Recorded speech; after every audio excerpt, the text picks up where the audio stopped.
Muphry's law is an adage that states that when a person criticizes another's editing or proofreading, there will be a mistake of a similar kind in that criticism.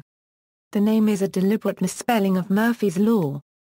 Similar laws have also been coined, usually in the context of online communication, under names including Skype's law, Hartman's law of prescriptivist retaliation, the iron law of nitpicking, and McKean's law.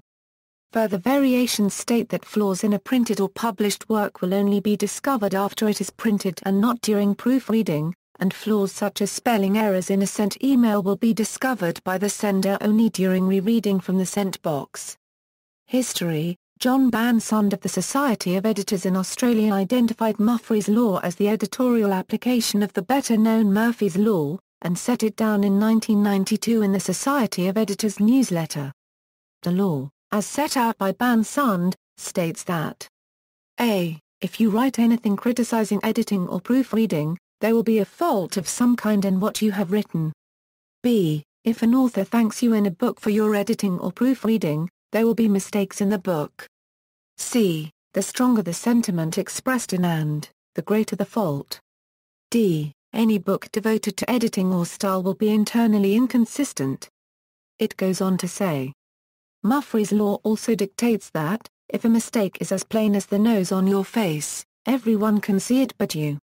Your readers will always notice errors in a title, in headings, in the first paragraph of anything, and in the top lines of a new page. These are the very places where authors, editors and proofreaders are most likely to make mistakes. Muphry's law may be interpreted to be in accordance to a previous quote from Ambrose Bierce. In neither taste nor precision is any man's practice a court of last appeal, for writers all, both great and small, are habitual sinners against the light. And their accuser is cheerfully aware that his own work will supply many awful examples. Examples: Stephen J. Dubner described learning of the existence of Muphry's law in the Freakonomics section of the New York Times in July 2008. He had accused The Economist of a typo in referring to Cornish pasties being on sale in Mexico, assuming that pastries had been intended and being familiar only with the word pasties with the meaning of nipple coverings. A reader had alerted him to the existence of the law, and The Economist had responded by sending Dubner a Cornish pasty.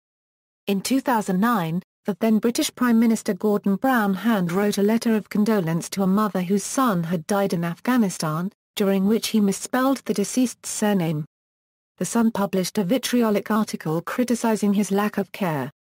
In this article, the paper misspelled the same name and was forced to publish an apology of its own. See also, Fumbler Rules, Hoist with his own petard, references.